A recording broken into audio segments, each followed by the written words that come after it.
Good morning class fifth. हमने chapter 1 पढ़ा, the imaginary lines. अब हमने पढ़ा था कि जो हमारा ग्लोब होता है या फिर जो हमारी अर्थ की शेप है उसके अकॉर्डिंग हमने इमेजिनरी लाइंस उसमें ड्रॉ की हैं ताकि हम जो राइट प्लेसेस हैं उनको लोकेट कर सकें। अब हम पढ़ेंगे मूवमेंट्स ऑफ द अर्थ। हमने पढ़ा कि अर्थ की शेप कैसी होती है, किस तरीके से उसमें लाइंस ड्रॉ की जाती हैं। आज हम पढ़ेंगे कि अर्थ मूव कैसे करती है। एज इफ नो कि जो सब बच्चे जानते होंगे और जो नहीं जानते हैं वो ध्यान से सुनो कि जो हमारी अर्थ है उसकी शेप होती है spherical. Spherical means like round, कि जब हम उसको एनालाइज करते हैं या देखते हैं, दूर से कहीं से देखेंगे तो वो बिल्कुल राउंड शेप में हमें नज़र आएगी। ठीक है, तो अर्थ की शेप कैसी होती है? Round, spherical. ठीक है, अब हम पढ़ेंगे कि ये कैसे, इसकी शेप क्या है, क्या चीज़ें हैं, और ग्लोब में हम किस तरीके से रोटेशन होता है, रिवॉल्यूशन होता है, और अर्थ हमारी मूव कैसे करती है। ठीक है, ये है page number 9, chapter 2, movements of the earth. The shape of the earth. Many years ago, people believed that the earth was flat. सबसे पहले, बहुत साल पहले, लोग क्या सोचते थे कि जो हमारी अर्थ है वो कैसी है? फ्लैट है। But Indian astronomers Aryabhatta and Bhaskara discovered that the earth is a sphere and it spins on its axis. लेकिन जो हमारे इंडियन एस्ट्रोनॉमर्स थे उन्होंने ये डिस्कवर किया, कौन कौन से थे? आर्यभट्ट एंड भास्कर। भास्कर जिसे बोलते हैं, that the earth is a sphere, कि अर्थ की शेप स्फेयर है, मीन्स राउंड है, लाइक सर्कल है, समथिंग लाइक सर्कल है, and it spin on its axis, और ये अपने एक्सिस पे, अपने ध्रुवों पे स्पिन करती है, मतलब धीरे धीरे धीरे धीरे ये घूमती रहती है। People did not believe them, तो लोगों ने तो उनका बिलीव ही नहीं किया कि यार ये लोग क्या बोल रहे हैं, ऐसे थोड़ी ना होता है, for a long time. But great explorer like Ferdinand Magellan and astronomers like Nicolaus Copernicus prove them right. लेकिन जैसे जैसे साइंस आगे सर्च करता रहा, तो जो एक्सप्लोरर्स जैसे फर्डिनेंड मैगलन हैं और एस्ट्रोनॉमर लाइक निकोलस कॉपरनिकस, उन्होंने ये चीज़ प्रूव की। जब आर्यभट्ट और भास्कर ने ये चीज़ बोली तो उनके पास प्रूफ करने के लिए कुछ नहीं था, उनके पास प्रूफ्स नहीं थे, तो लोगों ने उनकी बात बिलीव नहीं की। लेकिन जब उसी चीज़ पे बहुत सारे रिसर्च होने लगे, तब Ferdinand Magellan and Nicolaus Copernicus ने ये प्रूव किया कि वो लोग ठीक थे। मतलब जो हमारा अर्थ है वो एक स्फेयर शेप का है और ये अपने एक्सिस पर स्पिन करता रहता है। Today we know for sure that the earth is spherical, which can easily be seen in photographs of the earth taken with the help of satellites. और आज तो हम सब लोग जानते हैं ना कि जो अर्थ की शेप है स्फेरिकल है, और ये देखो हम सैटेलाइट्स की हेल्प से भी हम अर्थ की फ़ोटो ले सकते हैं, जिससे हमें पता चलता है कि वो सीरीज वो सच में ही स्फेरिकल है। ये जो आपको एक पिक दी हुई है, ये है, इनको सैटेलाइट्स बोलते हैं। ये हमारे जो साइंटिस्ट हैं वो उनको भेजते हैं वहाँ पे। तो साइंटिस्ट ये जो सैटेलाइट है, इससे जो फोटोग्राफ्स, ये तो हम जैसे ये है, ये अर्थ की फ़ोटो है, तो ये सैटेलाइट इस तरीके से फ़ोटोज़ लेती हैं और साइंटिस्ट के पास इनकी फ़ोटोज़ आती रहती हैं। तो हमें पता चल गया है कि जो हमारी अर्थ है वो एक स्फेरिकल है।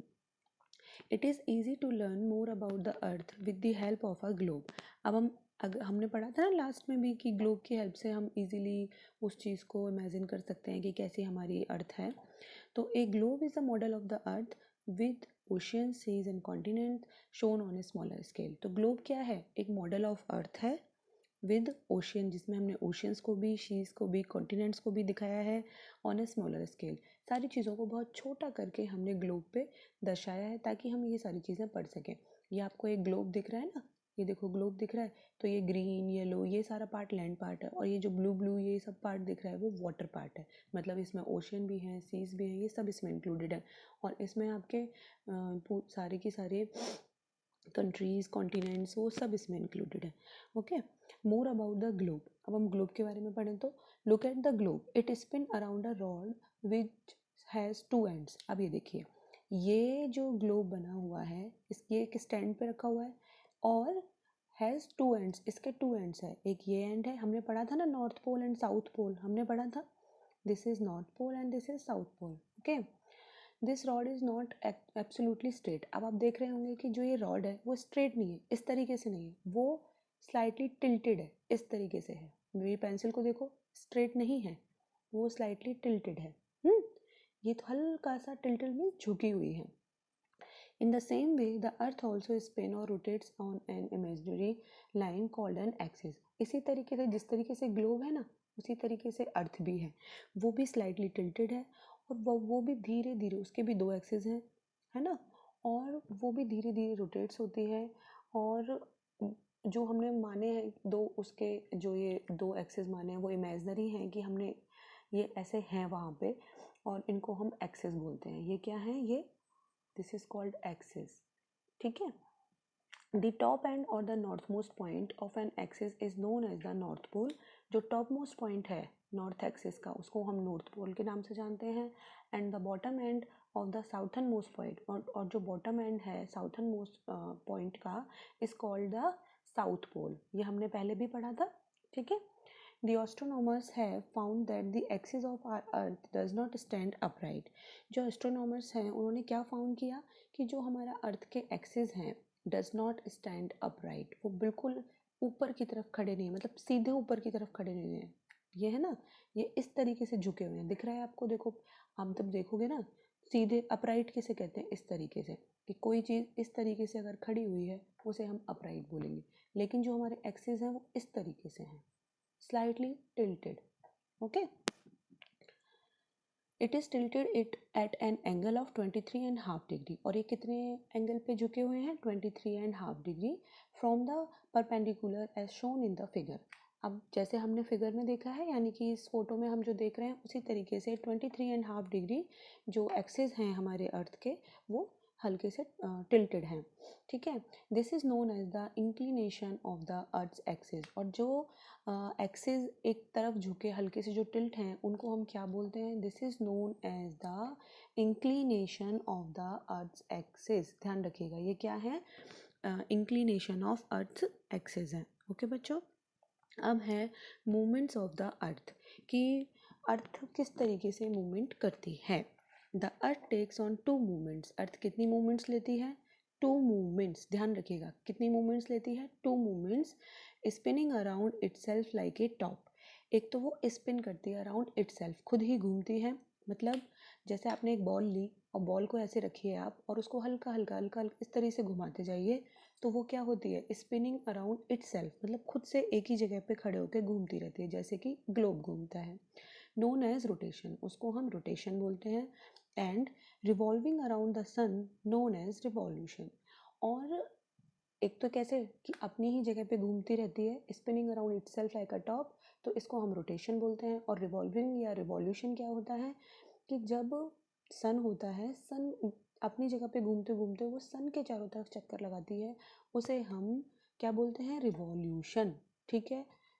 डिफरेंस है, क्या डिफरेंस है रोटेशन और रिवॉल्यूशन में। रोटेशन होता है जब कोई चीज़ अपनी जगह पर एक ही जगह खड़े होकर घूमती रहे, लाइक दिस।